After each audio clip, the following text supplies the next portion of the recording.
So what a start we're having to January. What a start to 2026 we're having right now.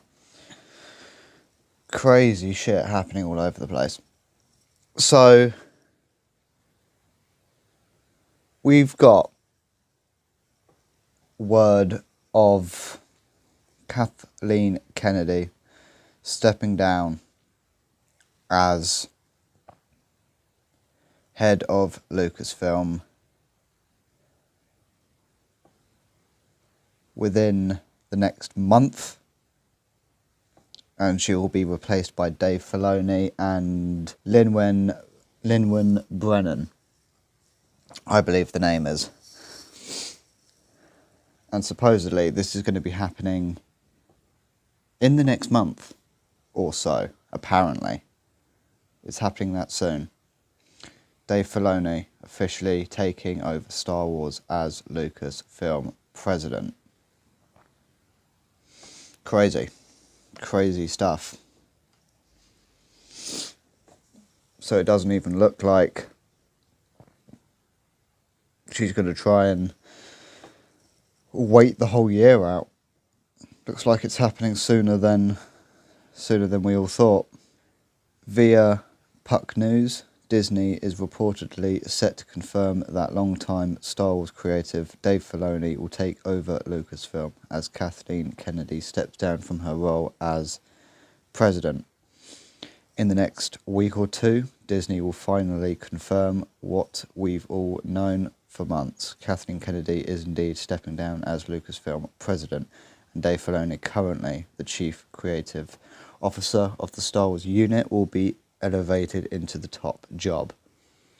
Filoni will be joined by Lynwen Brennan, who will handle the business side of the company, while Filoni takes the lead on creative decisions across film, television and other Star Wars media. Filoni, who has long been seen as the natural successor to Kennedy, currently serves as Lucasfilm's chief creative officer. It's best known for his work on the Clone Wars, Rebels, Mandalorian and Ahsoka. Fans have credited him with restoring the spirit of George Lucas's vision for Star Wars, and his elevation has been expected for months, especially after a series of creative missteps under Kennedy's leadership.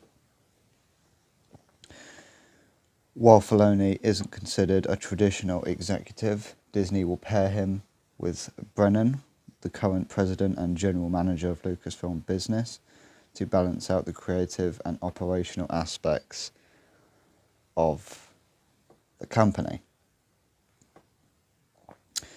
So, I mean, I quite like Dave Filoni. I mean, I absolutely loved the Clone Wars growing up, and I know a lot of people my age loved the Clone Wars growing up as well. I was a bit older by the time Rebels came out, and I was never that into Rebels. But I understand why kids would love Rebels. But I was older by the time that Rebels came out, so I never really got into it much. And obviously, The Mandalorian, the first two seasons of Mandalorian were really, really good. Restored a lot of the franchise with those first two seasons. And then the third one kind of tanked. And Book of Boba Fett was underwhelming. Obi-Wan was underwhelming. And these are sort of Dave Filoni projects, and obviously there's Jon Favreau as well. I mean, I think we all knew it was going to be Dave Filoni. It's pretty obvious. It was pretty obvious that it was going to be Dave Filoni, and it has been obvious it was going to be Dave Filoni for I'd say 2 or 3 years. Really, I'd say once The Mandalorian really kicked off, and Dave Filoni was practically put in charge of running the Disney Plus shows, the Disney Plus side of Star Wars, it was pretty obvious that they were going to sort of push him to being head of Disney, head of Lucasfilm. Sorry, and then this Brennan character. I don't know much about Brennan. I don't know much about her. She's the current president of Lucasfilm Business, and they are going to put her into the... she's going to be handling the business side of the company, and Filoni's going to carry on doing what he does. Apparently she started at ILM. Apparently, that's what I heard. She started at ILM and she worked her way up ILM, and then she got transferred over to Lucasfilm. And now her, Brennan, and Filoni are going to be co-presidents of Lucasfilm. Announced last February, Kennedy's exit comes after more than a decade leading Lucasfilm, a tenure that saw both the highs of The Force Awakens and the lows of divisive sequel trilogy, and several abandoned projects, a lot of abandoned projects. According to the report, her longtime publicist is already preparing her media farewell tour, expected to be more polished than informative. Kennedy's departure and Filoni's rise mark a major changing of the guard, with Disney's focus now shifting toward rebuilding trust in the Star Wars brand, especially after underwhelming recent theatrical efforts and streaming fatigue. Giving Filoni creative control could signal a return to basics and to quality. Well, here's the thing. Here's the thing. Obviously, the franchise is a mess, and it's been a mess for a very long time, since really The Last Jedi, I would say, because a lot of, obviously, the things that fans are complain about the Disney Star Wars, those things were there in The Force Awakens, but I feel like they sort of got away with it in The Force Awakens, because the hype was so insane that they sort of managed to sort of get away with it in The Force Awakens. And obviously we had Rogue One as well. But it really kicked off with The Last Jedi. But I mean, it's really not hard. It's really not hard to bring Star Wars back to the level that it used to be at. Unless, of course, there is the argument that it's like beyond savable at this point. But I mean, they just need to focus on storytelling, character development. They need to hire genuinely talented and passionate directors and writers and producers and actors. They need to stop hiring activists. They need to stop hiring activists and giving them hundreds of millions of dollars. They need to stop doing that. I mean, the one thing I'll say about Dave Filoni is he is genuinely very passionate about Star Wars and filmmaking. Clearly, if you watch interviews with Dave Filoni, he's gone on some podcasts. If you watch stuff on Dave Filoni where he's actually talking, you can see that the man is genuinely very passionate about what he does, which is what this franchise needs. This franchise needs more people like Dave Filoni, who put in his level of like effort and passion. And maybe under Dave Filoni, because he seems less, what's the word? He seems less establishment than Kennedy clearly is. Maybe he'll stop hiring activists and propagandists who shouldn't be anywhere near a Lucasfilm production and stop giving them hundreds of millions of dollars to inevitably fuck up, which they always do. Maybe under Filoni that will end. If it does, then there's a chance the franchise can pick itself back up and get to the level that it used to be at. If it continues, if it keeps going under Filoni, then everything is truly fucked, and it's beyond saving. So what's next?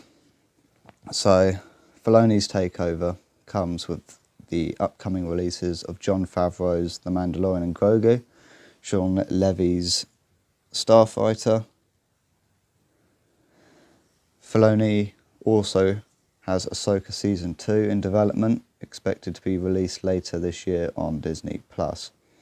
Whether he can turn around the franchise's recent struggles remains to be seen, but fans will likely see this as long overdue course correction. Yeah, it will be. Well, course correction is certainly needed. We're certainly in need of some serious course correction. I mean, the question is, can Filoni pull it off? A lot of people are going to say he can, and a lot of people are going to say that he can't. He won't, and he can't. I mean, Filoni's got a lot of fans, and he has got a lot of haters as well. Like I said, he's done a great job with a lot of projects over the years. Clone Wars is great. Rebels did very well. Those first couple seasons of The Mandalorian were great. And then he did have his stinkers, you know. I mean, Obi-Wan was underwhelming and disappointing in a lot of areas. The Book of Boba Fett was very underwhelming and disappointing in a lot of areas. I mean, the big problem with that show, in my opinion, was that he ended up being like a side character in his own fucking movie. I mean, it was like 8 episodes. It was an 8-episode TV series, and I think like 2 or 3 of those episodes was The Mandalorian going off and doing shit with Luke Skywalker and Grogu. So the whole show wasn't even about about Boba Fett. They literally took like 2 or 3 episodes of an 8-episode TV show and they made it about the Mandalorian and Luke Skywalker and Grogu, which just didn't make any sense. That's the whole reason the Mandalorian's got his own TV show in it. I mean, just like they could have those episodes of the Mandalorian in the Book of Boba Fett, they could have just saved those episodes for season 3. I mean, those were the best part of the Book of Boba Fett. The best part of the Book of Boba Fett was the episodes where it's following the Mandalorian and Luke Skywalker and Grogu. Those are the best episodes of the Book of Boba Fett, which is funny. That's pretty funny. It's also pretty fucking sad that they couldn't just give Boba Fett his own show, because Boba Fett's a fucking cool character, man. He's a cool fucking character. People love Boba Fett. I mean, there was so much they could have done with that, you know? And it was it was similar with Obi-Wan, and to be honest, I wasn't that fussed about Ahsoka either, man. I mean that's a Dave Filoni, show, and I wasn't that fussed about it. You know, it's all right. It's all right. That's it, basically. It's all right. It doesn't really do much. Doesn't really do much. The main villain, not Thrawn, the main villain, who's now passed away. I can't remember his name. It will come to me once I finish this video. I can't remember his name, but the main villain, who's like a dark grey Jedi, not Thrawn. He was the best part of the show, but he's no longer with us. So either he gets recast in season 2, or they just write the character off. He was the best part of Ahsoka by far. He was a lot of fun to watch. I enjoyed that character quite a lot. Thrawn was disappointing.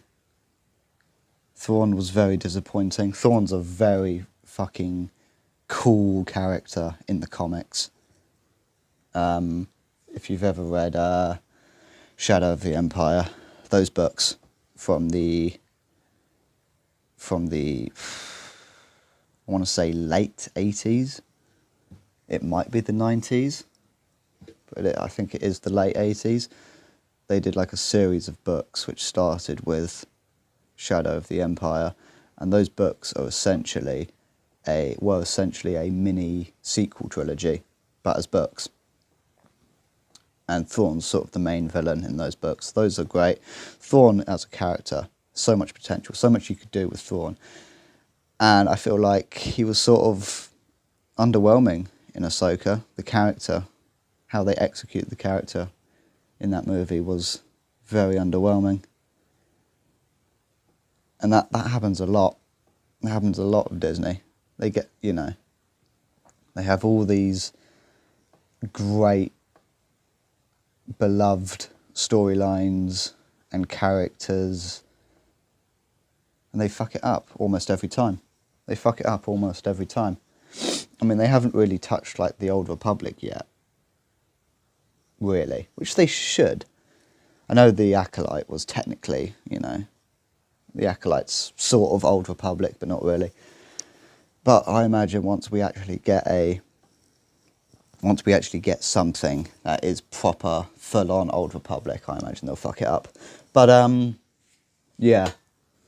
So we've known for a while now that Kennedy wasn't going to be sticking around forever.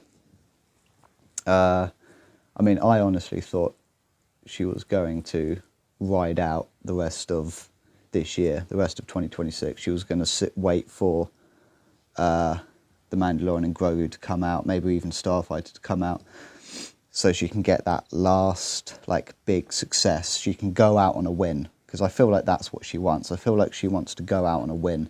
So I feel like that's what she was waiting for. She was waiting for her big win, her last big win, so then she can go out and say, she can say that she went out on top, that sort of thing, So I really did think it was looking like she was going to wait for The Mandalorian and Grogu to come out, and possibly even Starfighter, which is 2027.